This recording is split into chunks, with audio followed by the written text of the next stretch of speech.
I think it's working. I could be wrong, but I think I set it up right.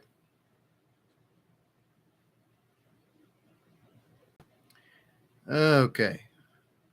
Let me look at this real quick.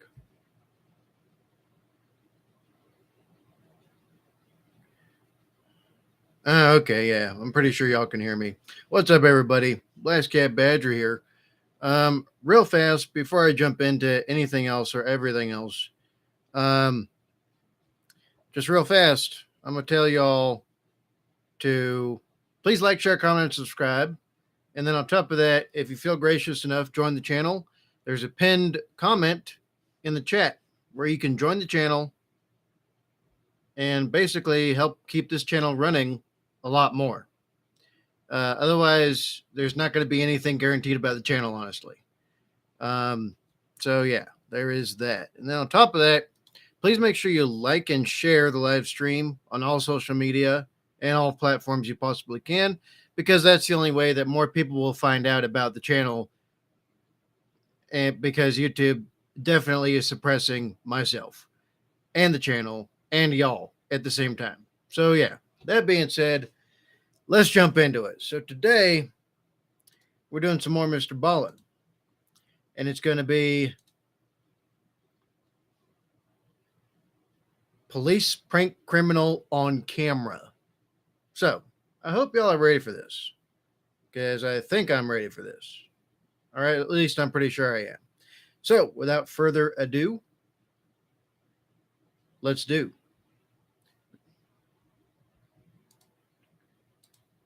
In 2009, the popular true crime TV show Cops just happened to be in South Florida filming when a truly diabolical crime was committed there.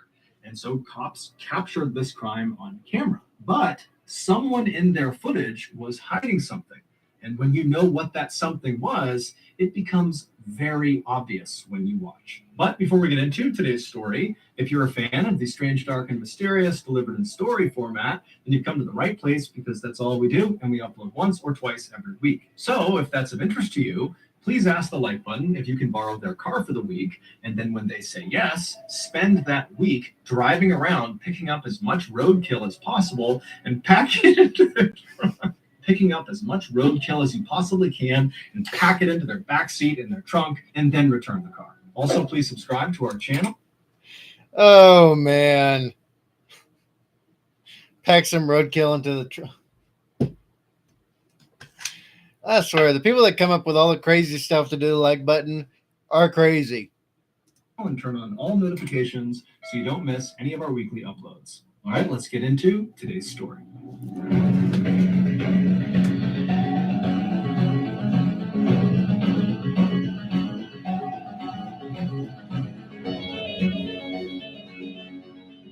Michael Love MrBallen's intro. All right, let's keep going. Polito grew up in a very rough neighborhood in South Philadelphia where violence, drugs, and prostitution were just normal parts of everyday life. At a young age, like his parents, it's Philly we're talking about here. It's big old Philly in West Philadelphia, born and raised. That's the song, isn't it? Ridiculousness. By the way, if you ain't been to Philadelphia, Philadelphia is the exact same as like every single big, giant, evil city. They're all the same. Michael became an alcoholic. He also developed a very serious drug addiction that he paid for by selling drugs. Michael would eventually drop out of high school, and not long after that, he became homeless and was living out on the streets, sleeping in abandoned buildings at night to stay warm. In 1993, when Michael was still in South Philadelphia, he was arrested for the first time. He was charged with possession of an unknown drug as well as intent to distribute this unknown drug. Court records don't specify what drug this was. However, Michael just did not show up for court, and so a warrant was put out for his arrest. Michael would somehow manage to evade police capture, and by 1997, he had fled South Philly altogether and landed in South Florida in a town called Boca Raton. Shortly after arriving there, That makes sense. Go from one hot spot to another hot spot. Although at least Florida's a lot nicer about it. Just saying. Michael was arrested for a second time, this time for offering an undercover police officer $15 in exchange for sex. Michael would plead guilty to soliciting prostitution. However, he would just get released. A year after the prostitution arrest, Of course. Of course. Michael was sued by a former girlfriend named Karen Tan, who claimed he was the father of her son, and so he owed her child support. And Karen had a DNA test that backed up this claim. However, Michael, again, would just not show up for court, and before long, Karen just gave up and dropped the lawsuit. Michael was likely very relieved when this happened, because at the time, he was making almost no money through a temp agency. And so after this lawsuit gets dropped, Michael decides, I need to go out and make some real money. And somehow, on his quest to find a more lucrative opportunity, Michael was introduced to associates of the Bonanno family. And the Bonanno family is one of the infamous 5 families that dominates organized crime across the United States. They are literally... So the dude got both a lucky and unlucky break. And these people are like what? The old school like mob? Like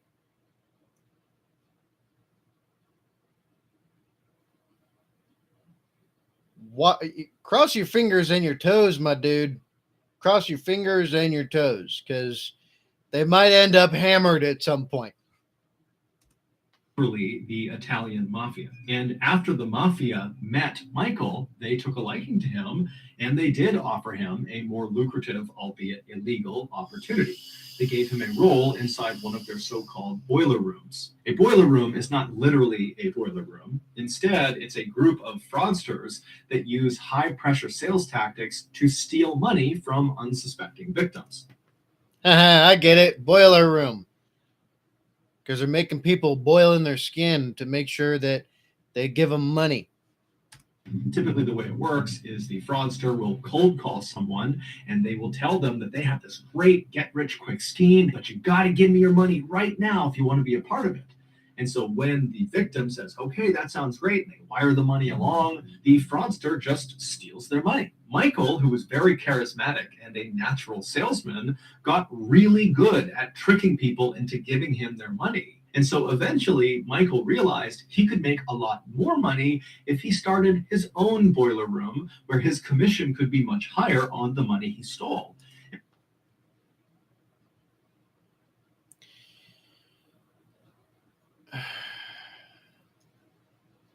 Okay. I know that salesmen and these types of fraudsters are supposed to be different types of people. But what's kind of funny is that more often than not, they're using the same tactics. Man, I don't really trust salesmen as far as I can throw them. Which surprisingly is pretty far. And so fairly abruptly, he left the mafia's boiler room. We don't really know how they reacted to this. And Michael would set up not one, but 2 boiler room scams of his own in South Florida. And by 2002, he had pocketed $155,000 of stolen money. However, he had spent virtually all of it on fancy hotels and cars and phone sex. But the good times would not last for Michael, because in 2002, the police... Why is it with every one of these people, they blow their money on the dumbest stuff?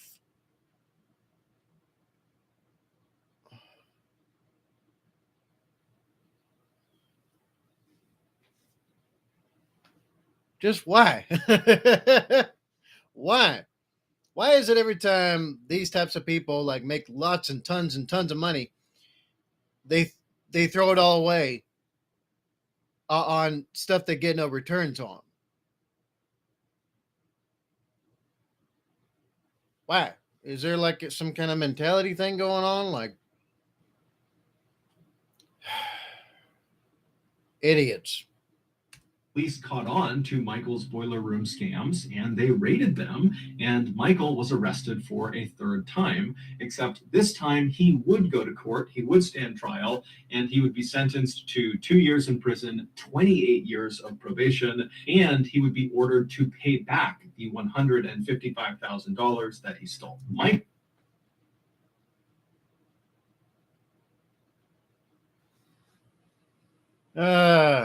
Plus, the dude's got a punchable face. He's got one of them faces where you look at him and you're like,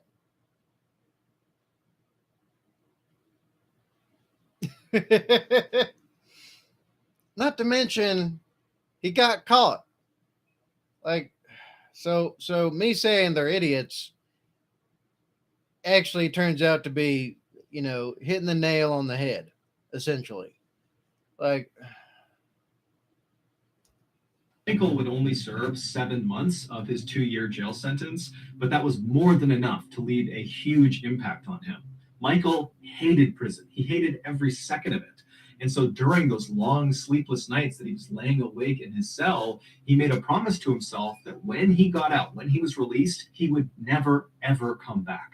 And so in 2003, when he was released, he immediately entered a sobriety program. He also started going to the gym every morning, and he began studying for his GED, which is a high school equivalency test because he didn't get his high school diploma. After he successfully earned his GED a couple of months later, he would also start a legal business. It was a digital marketing firm that was called Mad Money Inc. Over the next several years, Michael would do his very best to stay on the straight and narrow and not get in trouble. And for the most part, he did that. By 2008, Michael was still sober despite a few setbacks, and he was still very focused on his physical fitness and his health, and his business, Mad Money, was doing quite well, earning him nearly $100,000 a year. But his love life had become a bit messy. Michael had gotten married back in 2007 to his longtime girlfriend named Maria Luongo, who had stood by him when he went to jail. But that year, in 2008, when Michael was 38 years old, he cheated on Maria with a 26-year-old real estate agent named Dalia Mohammed,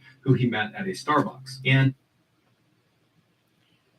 okay, so he basically tried to do a 180, but now he's starting to go past 180 and probably going to end up doing a full 360 at this point, is what it seems like.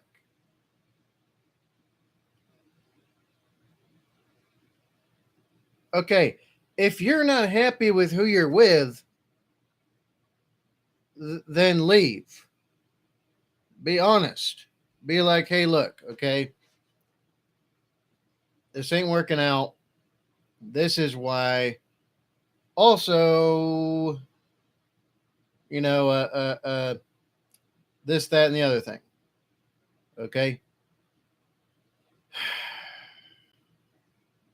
Like, if you think you found somebody, try to hold on to the person you already have.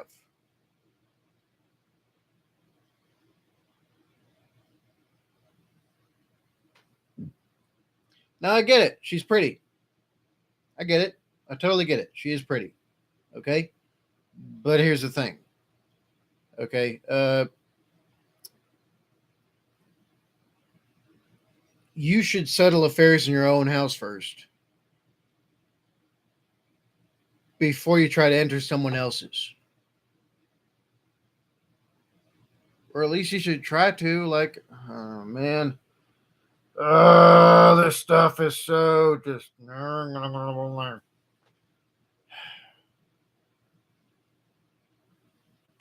I get it. She's pretty. Let's move on. And instead of their affair being a quick fling, as they likely both intended it to be, Michael and Dalia quickly fell in love. And when that happened, Michael went to his wife Maria and he told her, and then he divorced her. Just 3 days. But first, of course, he cheated on her.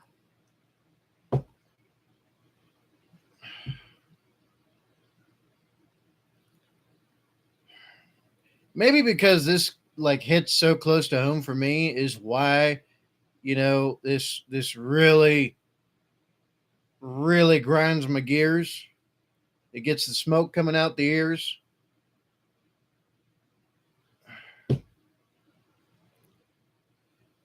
Whatever. People are gonna people. I know. I know. People are gonna people. That's just how it is. It's how it's always been. How it always will be. After the divorce finalized, Michael and Dahlia went to the courthouse and they got married. The newlyweds would move into a brand new condo that Michael had purchased for them in Boynton Beach, which is a beautiful town in South Florida. And for a time, their life was perfect. They knew it was a little outrageous the way they had met each other and how quickly they had fallen for each other, but they didn't care. They got along great and they were excited about the future. But their perfect life would not last long. Okay. So I was waiting for this to happen. I was waiting for it. I was waiting for it. So either they suddenly like hit that wall that most people hit in relationships where they either have to overcome it, go around it, under it, or they get stuck on the wall and they go their separate ways. One of those things happens. Or there's some outside interference, so to speak, in their lives, or one of the two does something to the other to kind of take advantage of them. Those are my guesses right there on the table. Let's see which one it will be. Or it might not be any one of them, but let's see. On the evening of March 12th, 2009, so only about a month after they had gotten married, Michael and Dahlia were at home in their condo when they heard a knock on the front door. And so Michael went to the door, he opened it up, and much to his surprise, standing on the other side was his probation officer, and behind him was a whole bunch of police officers. And before Michael could even ask what was going on, the probation officer told Michael that they had received an anonymous call tipping them off that Michael was selling steroids and ecstasy pills and other drugs out of his condo. Michael would tell the probation officer that there was no way that was true. He is not selling any drugs. He's sober. He's not doing that. And so eventually Michael just stepped aside and said, please come in, search my condo. I have nothing to hide. And so sure enough, the police, they would go into his condo, they would search it, but they wouldn't find anything and they would leave. And so after... For a second, I thought it was going to be a setup. So, like, I thought somebody might have, like, gotten into his condo because he was involved with the mob for a while. So maybe they wanted to, like, do something to him. And they probably, like, snuck some stuff into his place and then sent the anonymous tip so that they could get him. But then again, that wouldn't really ring with the title of the video, would it? Because it says police prank criminal on camera.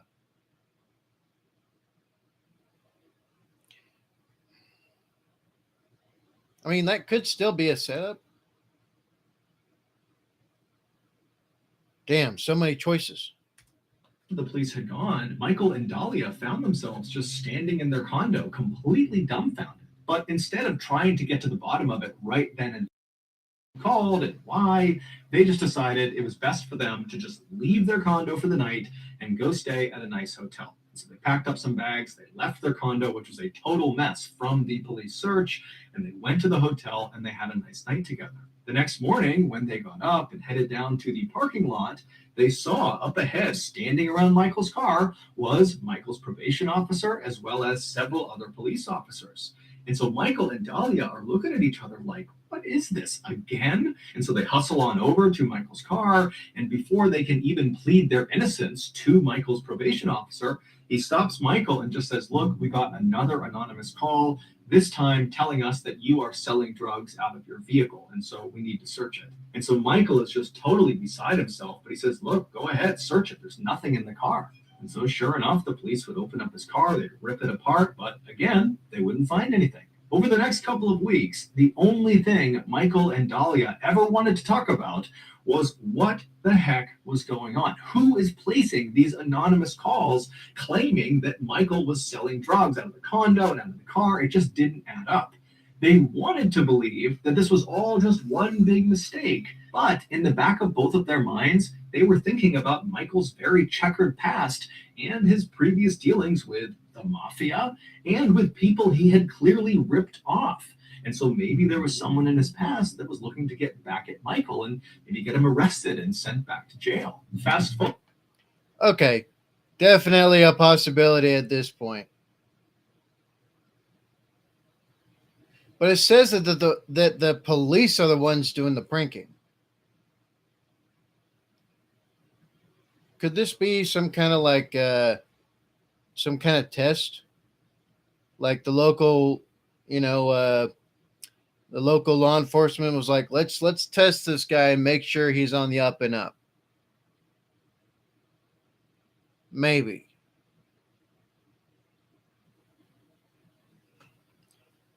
There's just too much stuff that's going on. Like, I can't make heads or tails. Forward to March 29th, so 17 days after that first raid on their condo. And that night, Michael and Dahlia had been eating dinner at a restaurant. And when they left and headed out to the parking lot, once again, standing around Michael's car were several police officers clearly waiting for him to return. And so without even needing to ask why they were there, Michael and Dahlia, they go over to them and they just start pleading with them to understand that this is a setup. We do not have drugs in this car. We don't know what's going on here. Please, you got to understand that someone's doing this to us. But this time, when they searched his car, they would find something. Before we go any further, I want to tell you about today's sponsor, Experian. Back when I was just a young buck in college, I was broke. And so naturally, another horrible thing is time to FICO score and that dark web scam stuck inside of a cigarette carton, Michael's car, /MrBallen. Okay, back to the story. After searching Michael's car, the police would find a small bag of cocaine stuck inside of a cigarette carton tucked underneath his spare tire in the trunk. And when Michael saw them pull the cocaine out, he began to cry because he knew, even though it was not his and he had not put it there, that he was going to jail because he was going to get arrested for possession and he was on probation and he was screwed. And so he just begins crying and pleading with police to understand that the cocaine was not his. He swears it's not his. Meanwhile, Dahlia, she's looking at the drugs and now she's second guessing herself. Is Michael lying? Is he actually selling drugs? And he's been lying to me too.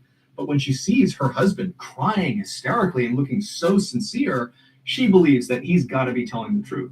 And so pretty soon she was standing beside Michael and pleading with police as well to let them go, that this was totally just a setup. Damn. Just damn. Man. So the first one was on point. Most certainly on point. Someone definitely did a setup of some kind. And it's either the police, the mob, or somebody that, he ripped off way back in the day. So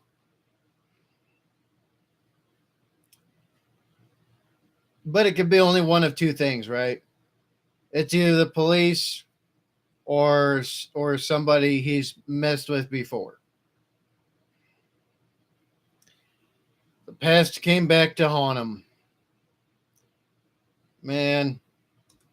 And amazingly, these police officers who were aware of the previous raids on Michael and Dahlia's property, they told them, look, we do think this is pretty suspicious that somebody keeps calling in about you selling drugs and now magically the drugs are in your car.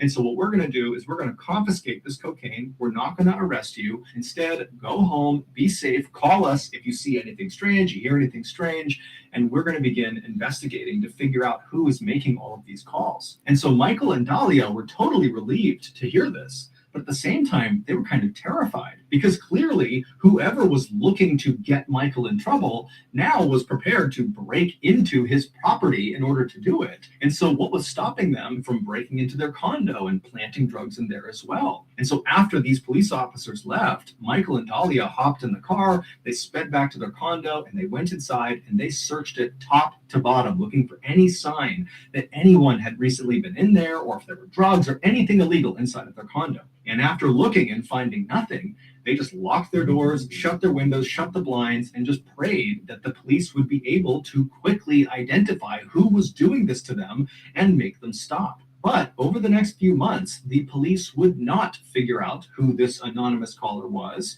because the caller stopped calling. And so for a little while, Michael and Dahlia were convinced that the whole ordeal was over and done with, and they basically returned to their normal lives.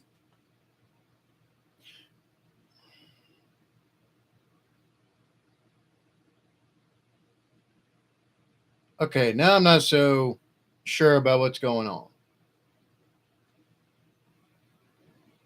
Because right when the police confiscate that stuff and send them home and luckily let them both go, but right when the police get involved, the call stopped. Then again, that might not be outright suspicious. But at the same time, I don't know, y'all. I really don't know. I don't know what to make of this. But on August 5th, 2009, roughly 4 months after the cocaine was found in Michael's car, the anonymous caller would come back with a vengeance. On that morning at around 5:45 a.m., Dahlia left the condo, leaving Michael in bed, and she headed out to the local gym to get a workout in. Around 6:30 in the morning, she stepped off the treadmill and she looked at her phone and she saw she had a missed call from a number she didn't recognize, and this number had left her a voicemail. And so she calls her voicemail, she puts it to her ear, and as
Okay, let's continue.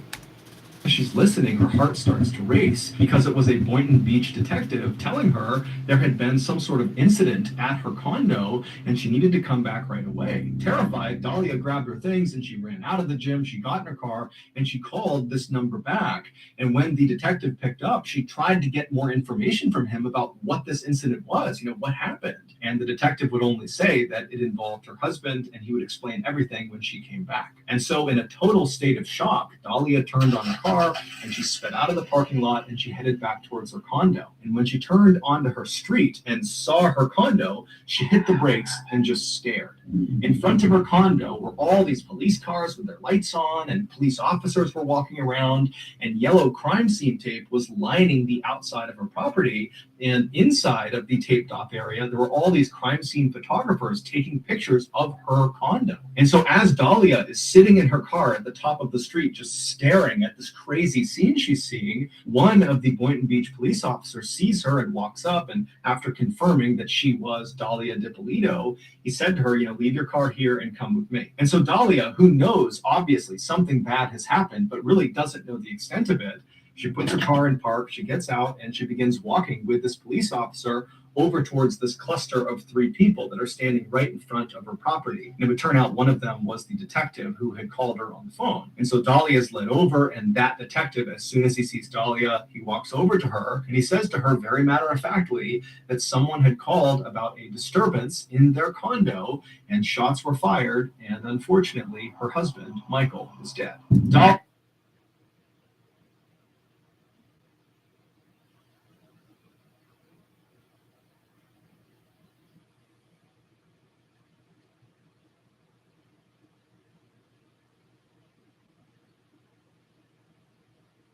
But they say there's a criminal being pranked. That's what the title of the video is.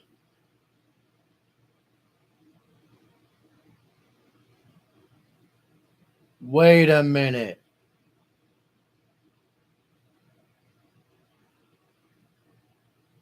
What if she is the one being pranked? What if she's the one being set up by the police for whatever reason?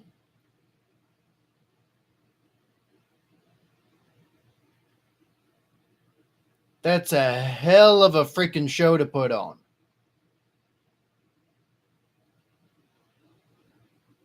But why? Why would they do that? I really can't think of any, because it seems like she, well, then again, we don't know much about her, do we? We don't know too much about this woman, so incoming, I guess. Dahlia, who was totally hysterical, was gently led away from her condo into a nearby police car, and they would drive her to the police station where they would sit her down and begin asking her questions about her husband. And they would say to her, look, I know you just found this out, but we got to figure out what could have happened because a killer is on the loose. We need to find this person and stop them. And so at first, the conversation was really just Dahlia crying and the detective kind of calming her down. But eventually, she would tell the detective about the anonymous caller who kept calling the police and claiming Michael was selling drugs, and how she and Michael suspected that, probably the anonymous caller was connected to someone from his past, maybe someone from the mafia, or maybe one of the victims of his boiler room scam, or it could be any number of other people that Michael had done wrong in the past. And so the detective, he's taking diligent notes and he's listening to Dahlia. And then at some point in a break in the conversation, he says to Dahlia, okay, it's time to get serious. I need to know if you know this guy. And so Dahlia, she was kind of looking down and she looks up confused what he's talking about. And then the door opens and this huge guy in handcuffs walks into the room. Come here. Where's this guy entered? Get over here. Get over here. You know who this guy is? You've never seen him before. Do you know her? Shut up. What were you doing coming out of her house? It would turn out Dahlia was lying. She did know who that guy was. Almost immediately after marrying Michael 6 months earlier, she had stolen $200,000 from him, but apparently that wasn't enough for her. She needed the rest of Michael's money as well as his condo. And so she had been the anonymous caller. She was the one calling the police and tipping them off that Michael was selling drugs out of the condo and out of his car. She was the one who planted the cocaine in the back of his car because she wanted him to get arrested because he was on probation and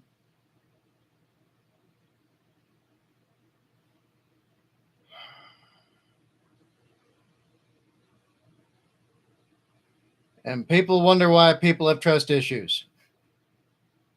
Especially men. Especially men. This is like a what's her name? What's her name? The girl who's famous for she's famous for finessing like rich guys and like taking all of their stuff. And she like bragged about it on social media. Was it like Kylie Renner or something like that? I think it was like Kylie Renner or some stuff. And she bragged on social media about, finessing these guys and how she did it and everything. Wait, isn't there also like a pop star or whatever that did the same thing?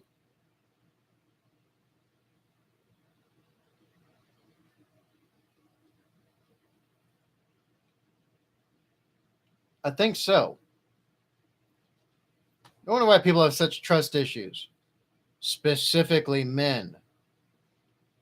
he would go back to jail for a really long time. But when her efforts failed and Michael did not get arrested and so did not go back to jail, Dahlia moved on to Plan B. she reached out to one of her ex-boyfriends and she asked him, hey, do you know any hitmen that could murder my husband? And the ex-boyfriend at first didn't think she was serious. But when she kept asking him about it and began offering to pay and really was making it clear that she wasn't joking around, the ex-boyfriend basically told her, no, I don't know any hitmen. And then he, the ex-boyfriend, called the Boynton Beach Police Department and told them about Dahlia and her plan to hire a hitman to kill Michael. And so when the Boynton Beach Police Department found out about this plot, they immediately had one of their undercover agents pose as a hitman and set up a meeting with Dahlia. And so the undercover agent was that huge guy in handcuffs that was led into the room with Dahlia. And so Dahlia goes to meet the undercover agent, the fake hitman. She gets into his car, and there's a hidden camera in the back seat that's filming her the whole time. And she's caught on camera saying she wants to kill her husband. She gives money to the undercover agent. And then as she's about to get out, the agent turns to her and he says, are you sure you want to do this? Because as soon as you leave, it's done. I'm going to kill Michael and you can't stop it. This is Dahlia's reaction.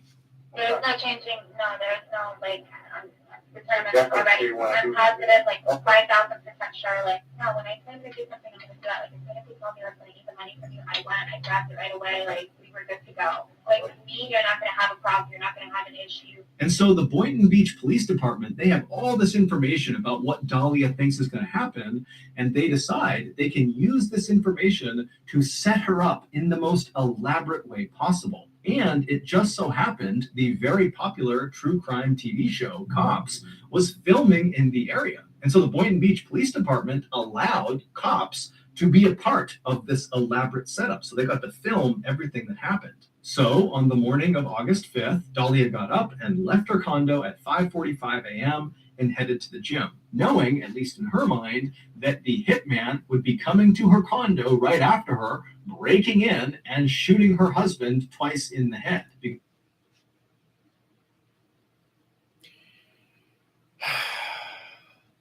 Thankfully, you know, old dude came out of this alive, I hope. But damn, just damn. And you know what's even worse is this kind of stuff is encouraged. In modern culture, you see it on the news, you see it in celebrity talk, all that stuff. You see it all over social media. This kind of stuff, you know, what this woman's trying to do, similar to it, not exactly, but they leave it vague, obviously, is encouraged.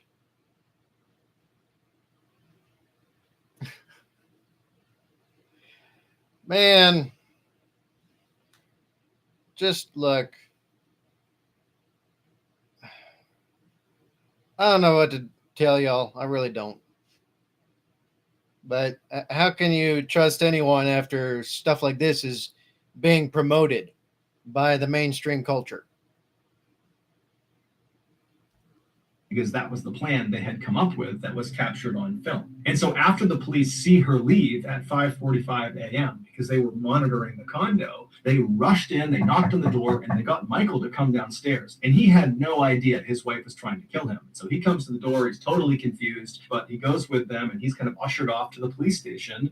And then for about the next hour, the police set up a very convincing fake crime scene right out front of the condo. And then once it was all set up, that detective called Dahlia and left her a voicemail saying that, you know, there's been this incident, you need to come back to your condo. And then a couple of minutes later, when Dahlia called them back and said, okay, I'm coming back to the condo now, that's when the TV crews for the Cops TV show, they kind of set up in the bushes and got ready to film what happened next.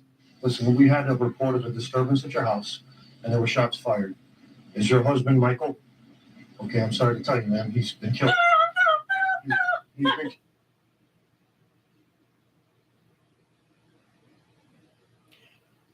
Fake. Fake is all hell. Super fake. But she seems like an okay actor, at least. This kind of stuff's promoted for women to do.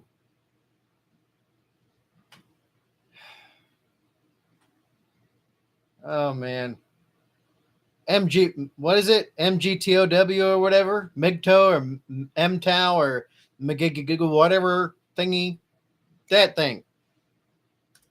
Killed, man. I'm sorry. Listen, try to find it. So fake it's cringe. So fake it's cringe.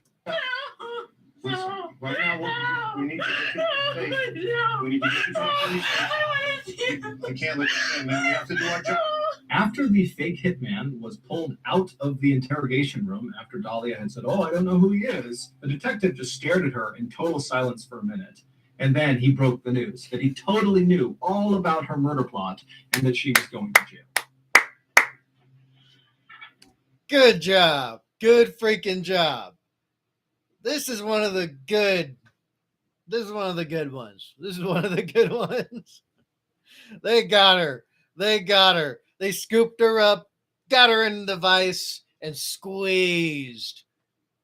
And she's done. She's done. This is awesome. This is I love this. I like this. I like this story. She got her just deserves. She got her just deserves.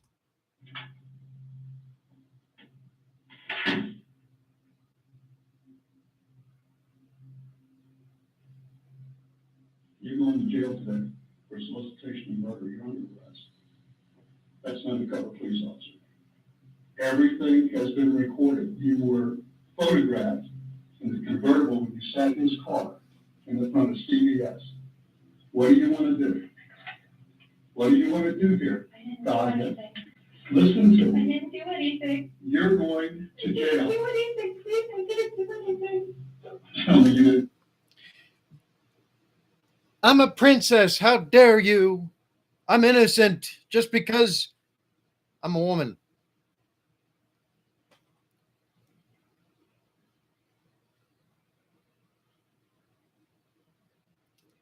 Then again, you know what? Like for Florida police, I mean, this seems like something they kind of do on a regular basis. I think. I mean, they did a good job here. Then again, one win doesn't equal, a few dozen losses. So, but I like this. I love it. I like it. I love it. I want some more of it. Not bad people doing bad stuff, but cops doing a really good job. More of that, please. Didn't do anything. You're going to jail today. As soon as I'm done, they're going to come in here and handcuff you and take you to the Palm Beach County Jail, book you for solicitation of first-degree murder on your husband. Your husband is well and alive. Thank God. Oh, yeah, thank God. Can I see No, him? he doesn't want to see you. I don't want to see him. He doesn't want to see you. After Dahlia was arrested, she was still sitting in that interrogation room when the Boynton Beach Police Department made a special point of walking Dahlia's husband, Michael, past the open door so she could see him. Here's her reaction. Oh my God. Come here, please. Come here. Mike, come here. Come here, please. Come here. Why not? I didn't do anything to you. Mike, come here, please. Come here.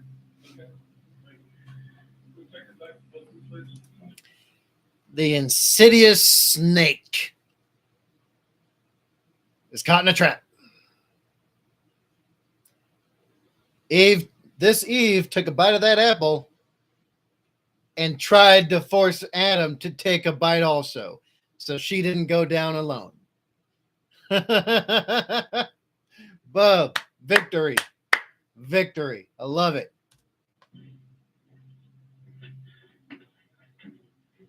Dahlia was initially sentenced to 20 years in prison for what she had done, but after a retrial because of jury bias, her sentence was reduced to 16 years. So that's going to do it. If you got something out of today.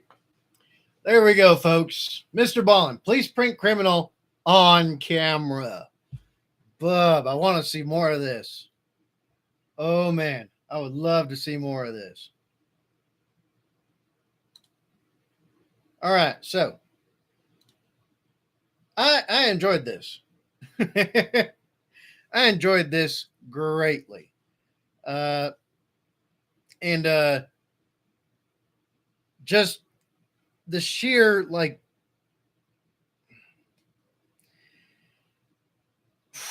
bub. And she still got 16 years.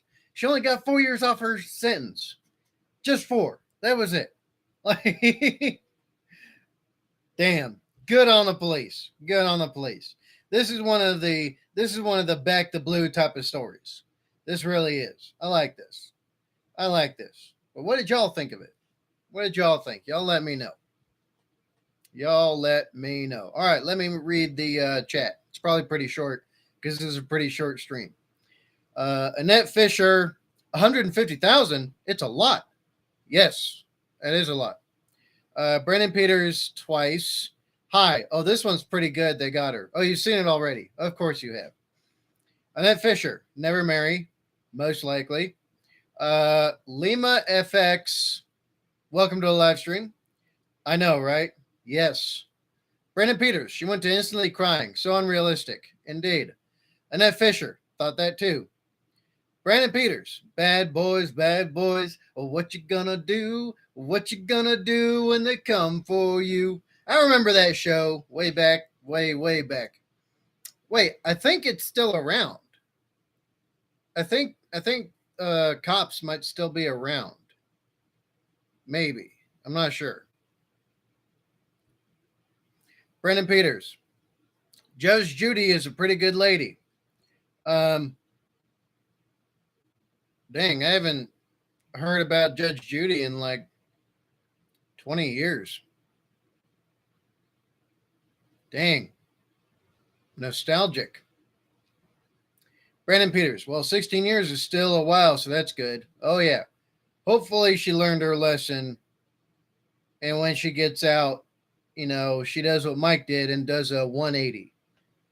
So, yeah. Brandon Peters. Yeah, Cops is still going. You know what? I think at the new house, when I get everything set up, I'm probably going to end up watching Cops again. Just because of this.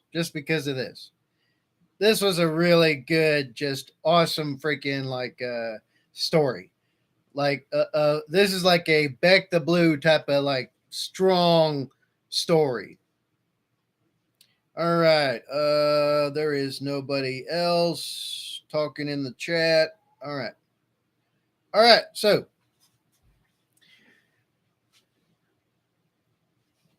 I enjoyed this one. I greatly did. And on top of that, like the story took so many different weird angles and turns that I almost for a second thought that the title of the video was just kind of like, you know, iffy. Like it might turn out a bit differently. But no, it turns out that this actually did happen. It was a setup. It was a sting, and they got her. Good on the police for that one. Good on the police. But what did y'all think? Okay, what did y'all think? Y'all let me know in the comments after this live stream goes up. I'll try to keep on doing live streams every day if I can. On top of like work and, you know, taking care of my son and prepping to move and all the other stuff I'm trying to do. So yeah, I'll keep on trying to live stream. But until that time, be good, be safe, make a good life for yourselves. And I will see y'all in the next one. BlastCapBadger out.